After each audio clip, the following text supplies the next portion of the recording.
राधे राधे दोस्तों, जय श्री कृष्ण। कृष्ण की कृपा में आपका स्वागत है। एक बार गौतम बुद्ध प्रवचन देने के लिए एक स्थान पर रुके। लोग उनसे तरह तरह के प्रश्न पूछ रहे थे और बुद्ध उनके उत्तर दे रहे थे। वहीं पर एक व्यक्ति चुपचाप एक कोने में बैठा हुआ था। उसके चेहरे पर पीड़ा के भाव साफ दिखाई पड़ रहे थे।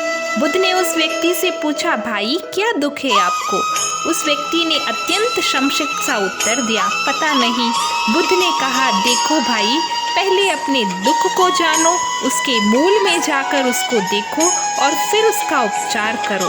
उस व्यक्ति ने बुद्ध से पूछा, वह कैसे? गौतम बुद्ध ने कहा कि पास के जंगल में जाओ और वहाँ से कुछ पौधे उखाड़ कर ले आओ, लेकिन इस बात का ध्यान रहे कि पौधे ऐसे हो जिनके 2-4 पत्तियां ही हो और सब पौधे अलग अलग तरह के होने चाहिए। वह व्यक्ति जंगल में गया और बुद्ध के निर्देशानुसार कुछ पौधे उखाड़ कर ले आया। महात्मा बुद्ध ने उसके हाथ से एक पौधा लिया और उसे दिखाते हुए पूछा कि ये कौन सा पौधा है? व्यक्ति ने कहा कि यह तो बहुत छोटा सा पौधा है, इसकी पत्तियां भी बहुत छोटी छोटी है, इसीलिए अभी मेरे लिए यह बता पाना कि ये कौन सा पौधा है बहुत मुश्किल है। महात्मा बुद्ध ने कहा कि इस पौधे की जड़ को ध्यानपूर्वक देखो और बताओ कि वह क्या है। उस व्यक्ति ने जड़ों को ध्यानपूर्वक देखा और बताया कि इस जड़ों के पौधे के बीज का आवरण अटका हुआ है। इससे पता चलता है कि ये नीम का पौधा होना चाहिए। अब बुद्ध ने उससे दूसरे पौधे के बारे में पूछा तो उसने जड़ों को देखकर सभी पौधे के सही नाम बता दिए। बुद्ध ने उसे समझाते हुए कहा कि जिस प्रकार हर पौधे का एक बीज होता है, उसी प्रकार से हर दुख का भी एक बीज होता है।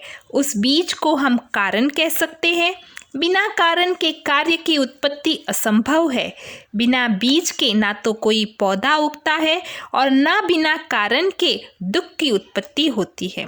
दुख के बीज या कारण को पहचान कर ही हम उसे दूर करने का उपाय कर सकते हैं। आधुनिक चिकित्सा पद्धति में भी किसी व्याधि की चिकित्सा करने के लिए रोग का समुचित निर्णय अनिवार्य है। रोग का सही कारण और व्याधि का सही रूप जाने बिना उपचार करना हवा में तीर चलाने के समान ही है। पीड़ा चाहे शारीरिक हो अथवा मानसिक हो, उसके मूल का खोजना अनिवार्य है। अब कारण खोजने के पश्चात दुख का उपचार क्या है? महात्मा बुद्ध ने 4 आर्य सत्य उद्घाटित किए। उन्होंने कहा कि दुख जीवन का एक अनिवार्य सत्य है। यह हर व्यक्ति के जीवन में किसी न किसी रूप में आता है। इसके बाद उन्होंने कहा कि दुख है तो उसका कारण भी अवश्य है।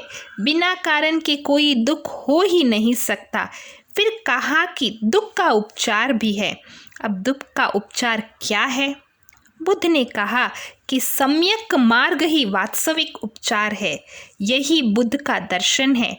बुद्ध का अष्टांगिक मार्ग ही उनका दर्शन व हर व्याधि का उपचार है। दुखों से मुक्ति के लिए इसका पालन अनिवार्य है। अब यह सम्यक मार्ग है। जीवन के हर क्षेत्र में हर प्रकार की अति से बचने के लिए बीच का रास्ता अपनाना ही बुद्ध का अष्टांगिक मार्ग अथवा सम्यक मार्ग है। उम्मीद करती हूँ आपको ये वीडियो पसंद आई होगी। प्लीज़ लाइक, शेयर और सब्सक्राइब ज़रूर कीजिएगा। राधे राधे, जय श्री कृष्ण।